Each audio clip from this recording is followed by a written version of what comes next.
presentation. I've got three amazing women who are going to share about their stories and about the way that they're living out loud.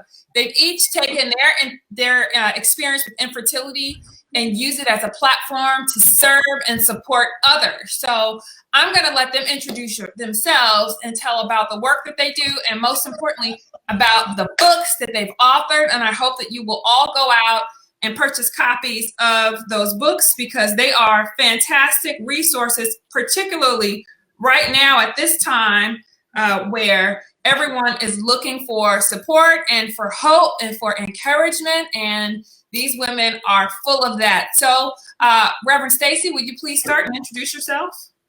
Hi, my name is Reverend Stacy, and I am the founder and president of Fertility for Colored Girls, national organization for women of color, particularly African-American women and couples who struggle with infertility.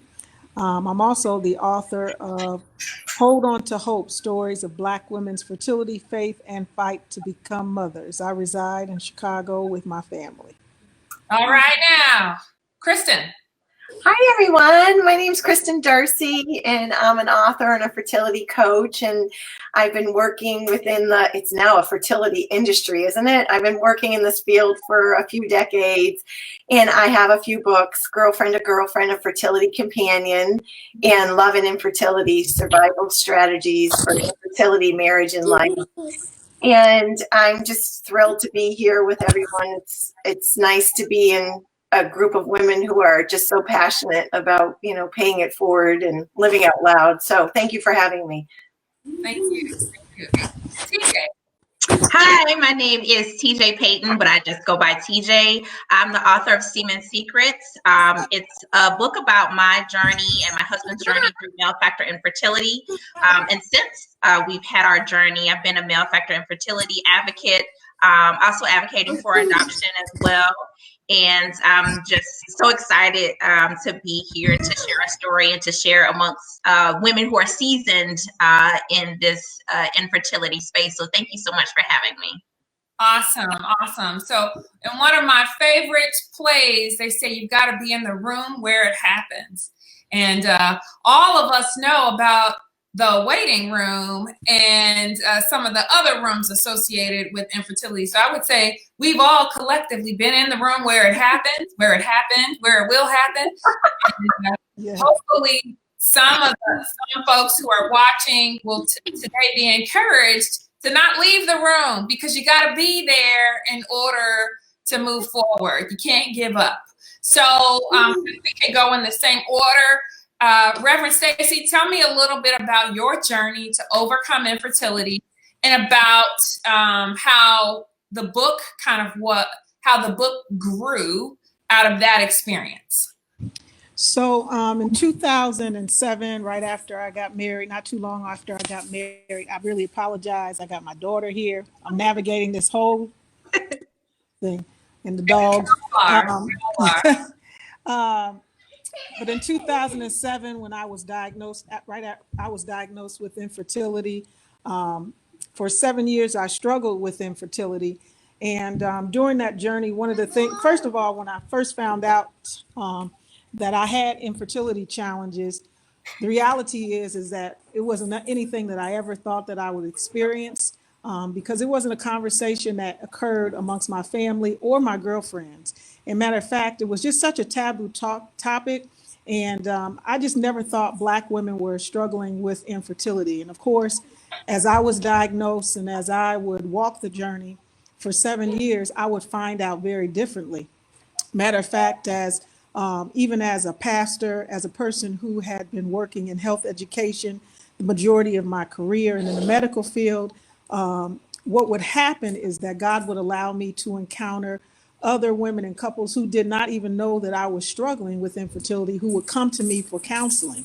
And so there was really no safe space for them to come. So they were coming to me, had no idea that I was struggling. And so as a result of those encounters and my own experiences with walking the journey, as a result, the first thing that I did, year 6 of my journey, God led me to start Fertility for Colored Girls. And when I started Fertility for Colored Girls in Chicago, the thought was that we would simply be in Chicago. And but the Lord has allowed us to grow to 13 locations. We were due to open open 7 more this year, but the COVID virus has created a little delay. But I know it does not mean deny. But we should be in 20 locations by the end of this year.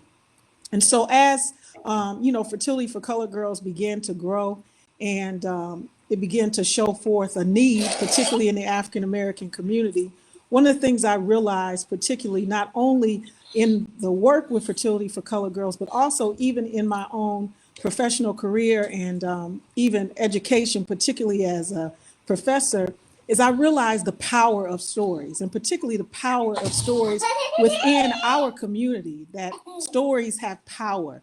Stories can heal, stories can transform their lives. And if people can hear stories and hear stories that allow them to see themselves, that resonate with themselves, then healing can break forth. Then shame can be, people can move beyond the walls of shame. And so as I began to meet women, one of the things that, and again, move forward with Fertility for Colored Girls, I realized that there was really not a book that named fertility as a Black woman's issue. And so as a result, I decided to write this book. And so not only was there not a book that named infertility as a Black woman's issue, there was not a book that really talked about infertility from a balcony perspective, that talked about the different paths of parenthoods, because women were struggling with the fact that they didn't even understand that what I found on the journey and that with Fertility for Colored Girls, women didn't understand that Black women were using or taking, choosing multiple paths to become parents. That Black women actually were dealing with a variety of infertility issues. And so as a result, this book has 28 stories of Black women and couples who have struggled with infertility.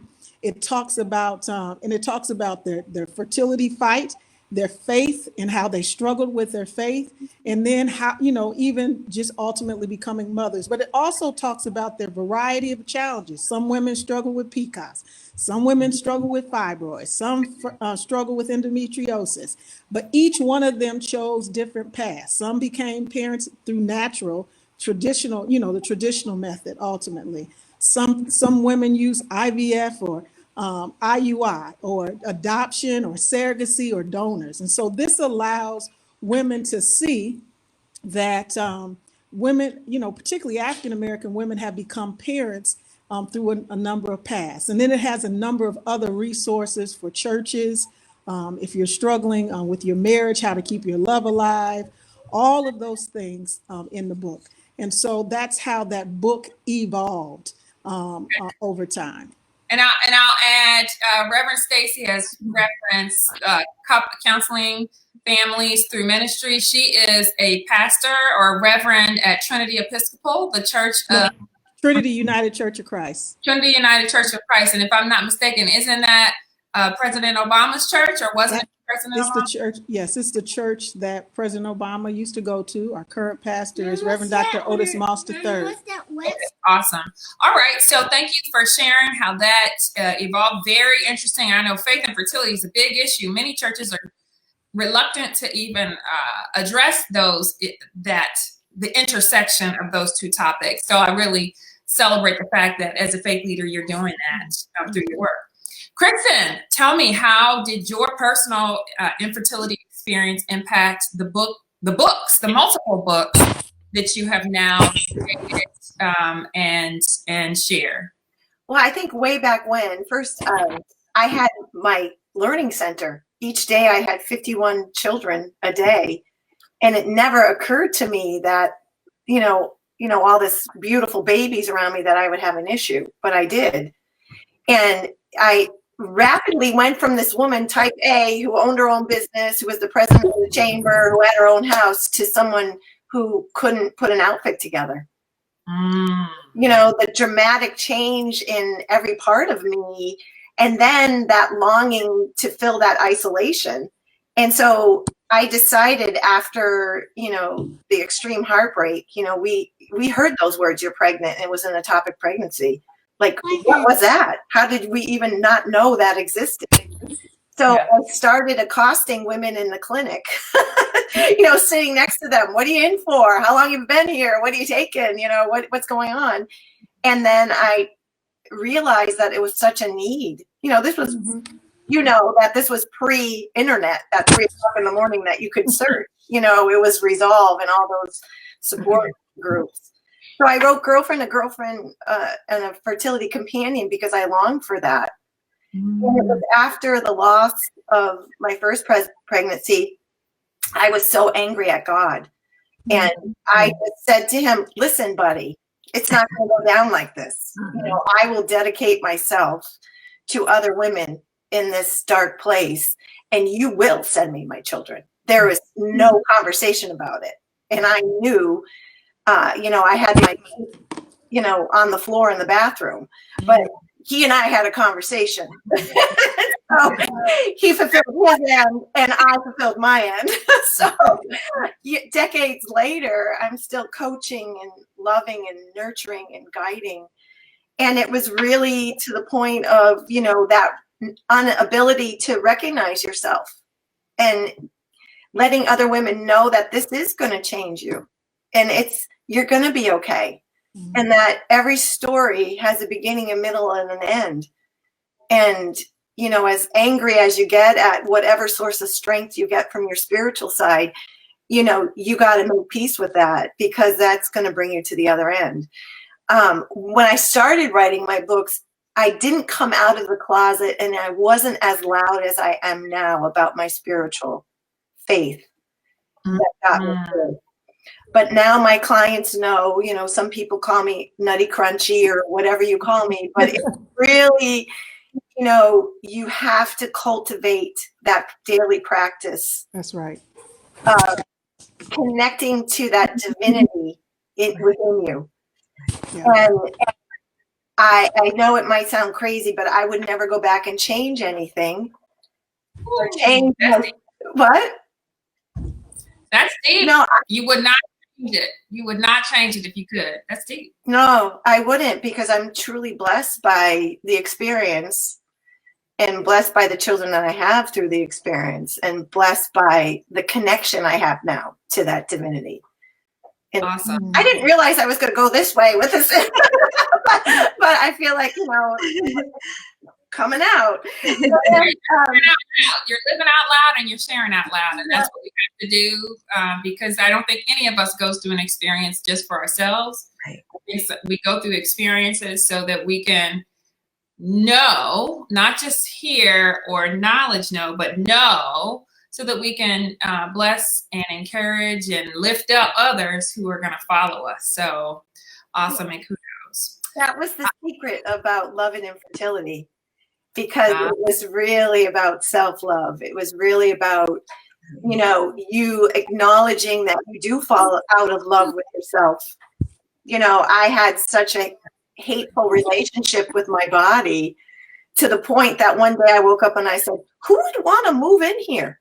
You know, I'm asking a baby to move in here and who would want to come into this? Because it was just not very loving or kind. Wow. And we're sometimes kinder to other people than we are to ourselves. So we're gonna get back to that because that's important.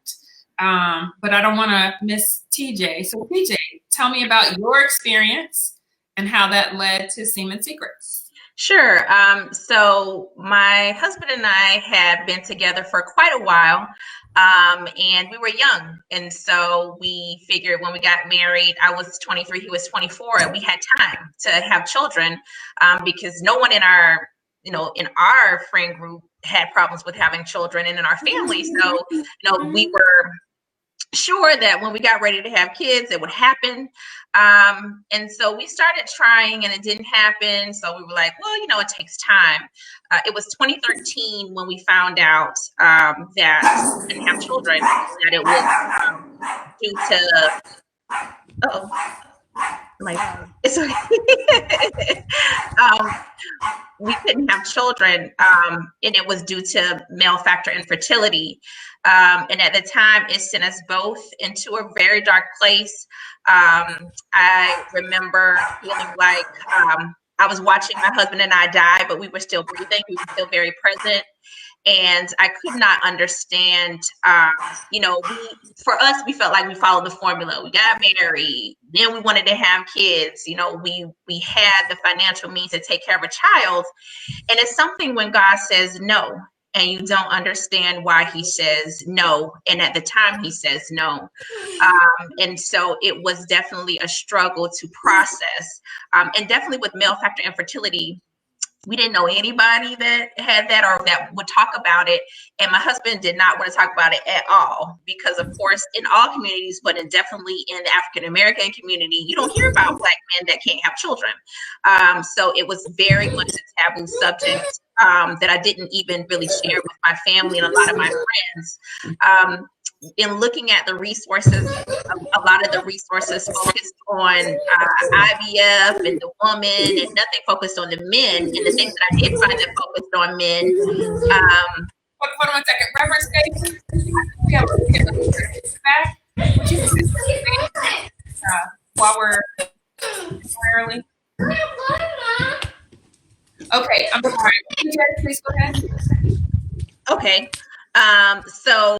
Where was I? Okay, yeah, so let's start. So a lot of the resources that we found did not focus on male factor infertility. And the things I did find, people were getting divorces, everything was breaking down. And so there was nothing that I could connect myself to and connect my husband to that could help us.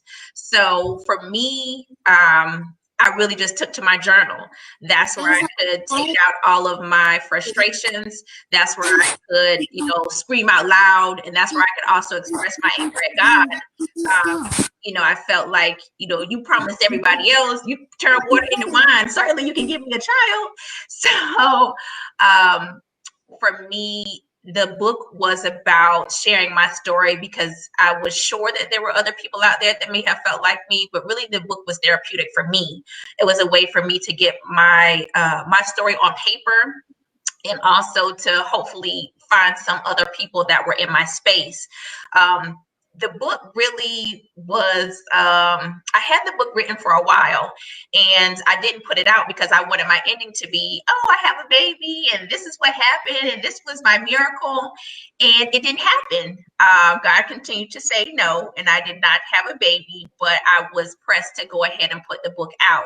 So I went ahead and published the book, not knowing where my child was going to come from. But similar, I stood on that, if you are who you say you are, God, then you will do this. You have to do this. And the next year after I published my book, we were able to have our daughter. She is so awesome. And it really changed my life. It also changed my perspective about different paths to parenthood, because you think that you have to birth a baby in order to be a mom. That's kind of what society paints for you. And there's so many other paths to parenthood that people should seek out and try. And my daughter has transformed our lives. I always tell people that she opened up a piece of my husband's heart that I never knew existed. Aww. And he's a pretty awesome and caring guy for most people that know him, but that's his world, has changed his life forever and ever. I tell people I'm the side girl now. She's the main girl for everyone. But I think that there's a space for male factor infertility. Is not talked about enough. And I feel like there are men out there that are grieving. It's something about a woman's grief, but to see a man grieve, and men grieve so differently. Mm-hmm. And I had to understand the difference between grief and mourning, and also that both processes are necessary in order to heal. And I think that's, we miss it a lot, that maybe, people don't understand that that's a process that you have to go through in order to get to the other side, and be okay with, I got to a point where I had to be okay with, if God said no and he didn't give me a child, then what else was our purpose. And so that was my other prayer, that, okay, if it's not this, then you have to show us, what our purpose is, for us to keep moving forward. So that's how I became. I want to dig into that a little bit, because you talked about two different things: the difference between grief and mourning, and then also looking at, if you don't want me to move forward like this, which is like my plan says we should, then you need to give me another plan, another pathway. So can we dig a little bit into what's the difference between grief and mourning? And maybe all of you can talk a little bit about how you all dealt with grief versus mourning. So I can take the first. My pastor actually had a sermon about grief and mourning. He talked about looking at it like a Band-Aid. And when you have a wound, sometimes it heals on the outside, but you have to take the Band-Aid off for it to heal on the inside. And so that's the way he explained grief, as the outside, grief and mourning versus the outside versus the inside. So I have done all of this inward, like pouring out of, oh my gosh, I'm grieving, I'm crying, but the mourning had not happened. I didn't have that outward kind of expression. And so my book was where I wrote down my mourning, and where I really got to pour out my heart, that outward expression. And it really helps me to forge my way through the process, because I had to do both, because I could waddle in my pity, all day long and make excuses about why I should still be mad, why I should still be crying, why this is happening to me. But there was also, there for every, test and testimony, there's sometimes your story's not your own. All the time your story's not your own. And so that's where I had to get to a place of mourning, realizing that I have to get it out. I have to tell someone else, because I know that there's something that God is going to do in me that maybe I can't see, and I have to trust the process. And it's trusting the process that's the hardest, because if you would have told me this would have been my process, I would have called you a liar. So that was my process. So grief and mourning. Grief is inside. Mourning is showing what's on the inside. And I think so often, many folks, myself included, when we struggle, at least when we're first starting to struggle with infertility, we kind of fake it a little bit. So we're hurting, we may feel broken, but we're pasting this smile on, everything's fine. Sure, say whatever. It's going to hurt my feelings. I'm going to cry in private, because I don't want you to be impacted by what you said and by my reaction to it. So Kristen and Stacey, would you guys talk about your processes in handling grief versus mourning? And before you say that, we got Sophia Minor. This is good stuff. Thank you for sharing your stories. Athena Carver, amen. Janae Turner, so good. Sophia Minor, hi TJ, this is great to hear from a male experience. Ardale Shepherds, how profound. So you guys have a lot of feedback, a lot of great feedback that's coming in based on you sharing your stories. So. Well, I think for me, it was happening all at the same time, which was very confusing, because I was grieving and mourning and then writing, in my journal too. Girlfriend to Girlfriend was my journal story, basically. And it was like, okay, I'm going to share this because I want to be of service. So I think we kind of think it happens linear. I think you think, okay, you mourned and now you're done. But, I'm kind of rear viewing that, in November, I still mourn the loss of my first pregnancy. Every November comes and I'm like, what is this feeling? Why do I not feel right? And I'm like, oh. And so I think we have to be able to give each other permission that no matter if you're grieving or if you're mourning or if you're accepting or whatever stage you are, if you're in the anger, it's okay. Just name it, claim it, say it. And then release that. And it's not, without the shame of feeling those things. Like, we have that chatter in our mind, like, I should be over this, or I should be stronger than this, or I should be doing this, or, I should be further along, or, time is running out. I think it's just quieting that mental chatter to be able to feel what you need to feel without judgment. Name it without shaming. Yeah. Name without shame. Yes. name it, whatever is bothering you, without shaming yourself. Yeah. Like, okay, Reverend Stacy. Yeah, I think that the grieving and the mourning process is a both and not either or. I think for me, certainly there were some points, particular places in my life as I walked the journey, not now as much, but particularly in the beginning of my journey, where I didn't want anybody to know what I was going through. One, as a Black woman, but also as a Black woman that also happened to be clergy. A clergy person that was praying for everybody else and seemed to be getting a prayer through for everyone else, but I couldn't get it through for myself. Yeah. And so that was very challenging for me. And so I think that part of that grief and the mourning was, for me, is that I think what we often don't talk about is the grieving process and the aspects of the process that we experience. So for some of us, it's that shock. For some of us, the anger. We find ourselves in different places of the grieving process. That's where I found myself until you get to the end of the process, which you end up going through again, which is called acceptance and submittal. And so once I got to the place of acceptance, this is where I am. This is not who I am. Infertility is not who I am. It's a condition that I'm experiencing. It's a condition of my existence. And I can overcome, right? I can accept it because there are multiple paths to become a parent. And so I too got to the place in my life, finally, once I faced it, I was able to face it, that this is not who I am. It's a condition of my existence. I was then able to fix it and to look at the multiple options that were available to me, and to say to God, God, have your way. You know, whatever your will is, have your way. And it was at that moment that I got to the place of acceptance, that place of true submittal to God, that God was able to move in my life and my husband's life in a very different way. Because up until that point, my hands were closed and I couldn't even receive because I was so closed up.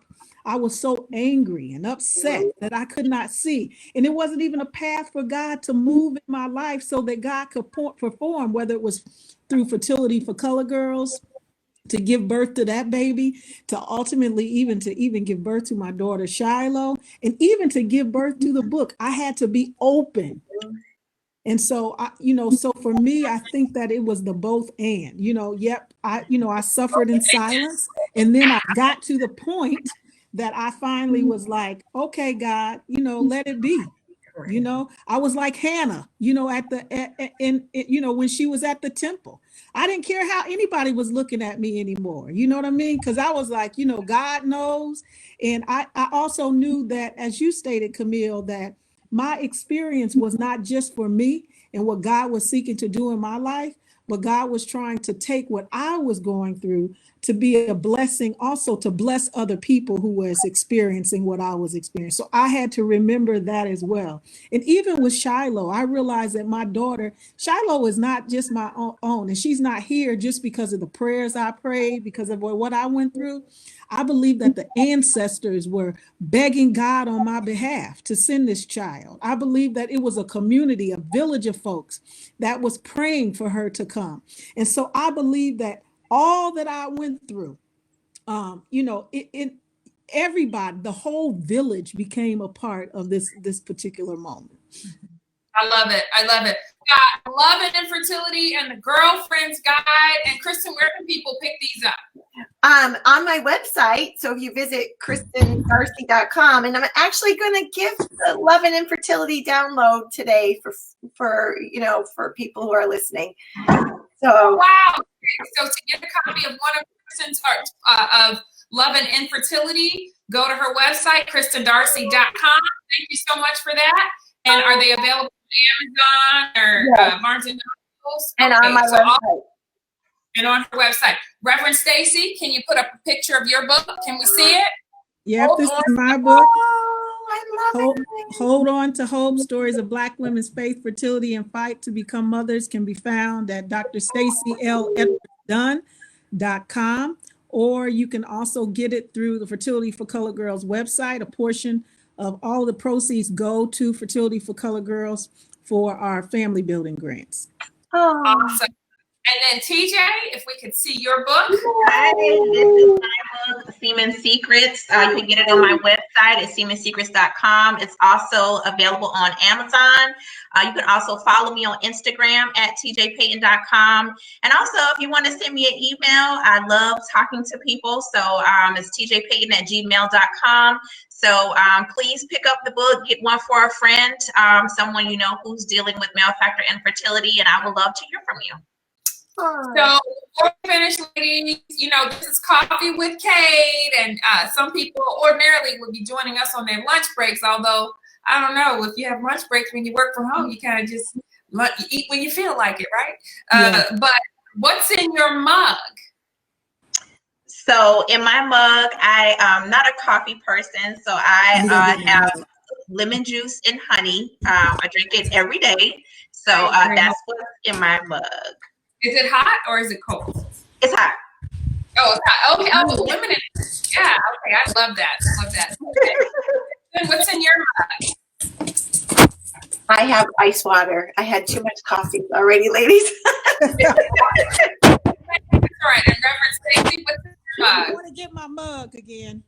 She's going to get her mug right now. And I'll tell you, I just have water in my mug, but I drink hot water all year, every season. So this is the time of day where I just like to drink some hot water. Reverend Stacy? I just have water in my mug. I had a little coffee on this morning, so I'm drinking some Essentia water right now. Awesome. Ladies, thank you so much for coming. I appreciate you. And for anyone who is watching this, remember, the Fertility for Color Girls does have a family building grant that will support families with pathways to parenthood. And Cade Foundation also has a family building grant that will provide up to $10,000 for fertility treatment or adoption. And you can find out more about the Cade Foundation's family building grant at cadefoundation.org/grants. And we will include information where you can follow up with each of these authors on the Instagram and on the Facebook page once this video goes up permanently, which should be in about 30 seconds. All right. Thank you, ladies. Thank you. Bye-bye.